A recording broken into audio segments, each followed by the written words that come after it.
I stayed late for 3 weeks, not because anyone asked me to, not because I wanted applause, but because the project mattered. It was a client retention strategy. If we failed, the company would lose its biggest account. Everyone left at 6. I stayed. Every night. Spreadsheets open, coffee cold, office lights half turned off. He would walk past my desk sometimes, smile. Still here? I thought it was support. It wasn't. The presentation day arrived. Conference room full, senior management present. Even the regional director joined virtually. I sat near the end of the table, laptop ready, notes prepared. He stood up, connected his laptop, and started presenting my strategy. Word for word, slide for slide, even the phrasing. For a moment, I thought maybe he'd say it, maybe he'd acknowledge the work. He didn't. He spoke confidently, took questions smoothly, answered using the insights I had researched. People nodded. They looked impressed. Then came the applause, not loud, but enough. The director said, "This is exactly the kind of leadership initiative we need." Leadership, that word again. He smiled modestly, said it was a team effort, but he never said my name, not once. After the meeting, people congratulated him in the hallway. One of them looked at me and said, "Great support on the data." Support.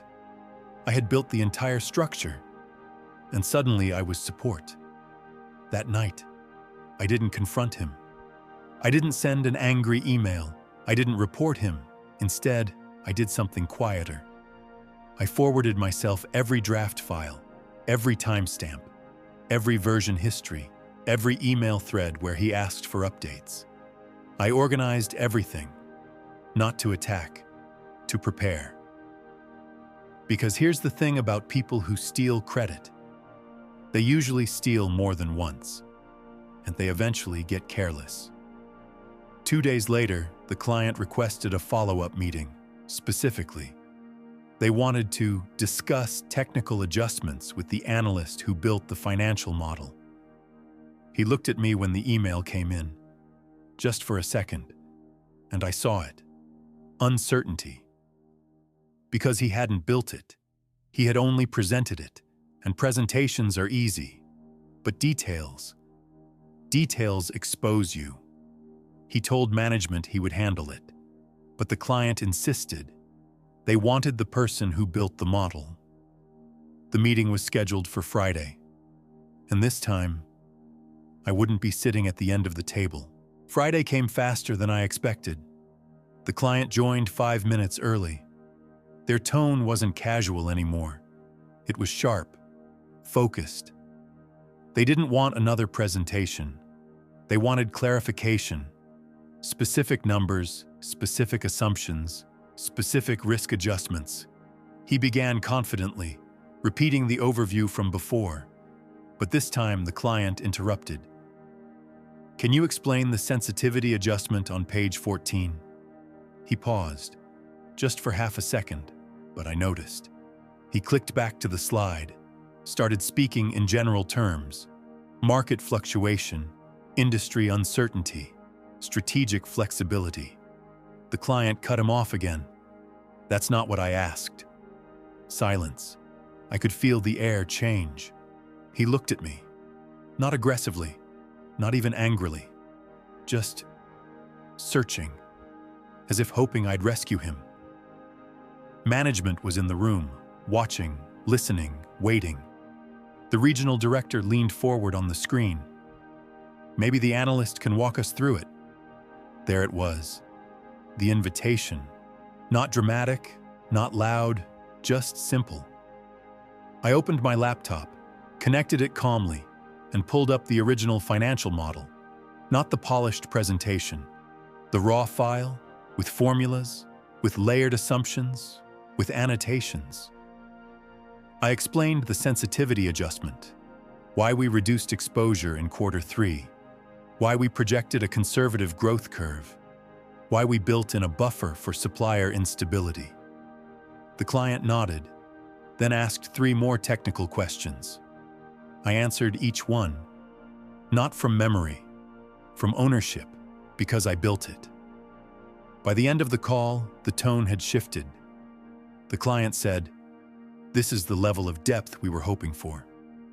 Not we, not the team, but this, right here, in this explanation." After the meeting ended, no one applauded, but no one congratulated him either. Instead, the regional director asked a quiet question. "Who built the financial model?" The room went still. He hesitated, and hesitation tells more truth than words. I didn't speak. I didn't need to. My name was already in the file properties, in the timestamps, in the metadata, in the email threads. The director asked IT to pull version history, just to clarify workflow. That's what they called it. Clarification. By Monday morning, the narrative had changed. Not publicly, not loudly, but internally. People started asking me direct questions, looping me into emails, scheduling meetings with me instead of him. He stopped walking past my desk, stopped smiling, stopped making casual jokes, because he understood something now. Credit can be stolen in a meeting, but competence cannot. And when pressure rises, only the builder survives. By midweek, HR scheduled a process review, not a disciplinary hearing, not yet, just a review. He avoided eye contact entirely. For the first time, he looked unsure, not exposed, not defeated, just unsure. And uncertainty spreads quickly in corporate rooms, especially when it touches leadership. I didn't push, I didn't accuse, I didn't escalate. I simply kept delivering. Because sometimes revenge isn't destruction, it's replacement. And the moment you become necessary, the person who stole from you becomes optional. By Thursday afternoon, the process review turned into something else. Not an accusation, not a confrontation, a restructuring. Management called it a realignment of responsibilities. Corporate language is polite, but it's precise. He was removed from client-facing presentations. Temporarily, they said. I was asked to lead the next strategy meeting. Permanently, they implied. No announcement was made, no public correction, no apology, just a shift. But in corporate environments, titles don't matter as much as positioning. And my position had changed. The following Monday, I stood at the front of the same conference room. Same table, same management, same director on screen. But this time, I wasn't sitting at the end. I wasn't supporting. I was leading. I didn't reference the past. I didn't mention ownership. I didn't look at him once. I simply presented the updated strategy. Confidently, clearly, with control. When questions came, I answered. When challenges came, I adjusted. And when the meeting ended, the director said something simple. This is strong leadership. Not dramatic, not loud, but direct. This time, the word wasn't stolen. After the meeting, HR scheduled a private conversation with him. It wasn't my business what was said. But by Friday, his access to strategic files was restricted. 2 weeks later, he transferred to another department. Lateral move, officially. Quiet removal, realistically. No scandal, no explosion, just correction. On his last day in our department, he stopped by my desk. Not to argue, not to defend himself, just to say one sentence. "You handled that well." I looked at him. Calm. "Details matter?" I said. He nodded once and walked away. The client renewed their contract, revenue increased, and 3 months later, I was promoted to strategy lead. Not because I exposed someone, not because I fought, but because when pressure came, I could explain every detail. And in business, that's what survives. Not volume, not confidence, not applause, competence. He once took credit for my work in a meeting, but he couldn't take the understanding behind it.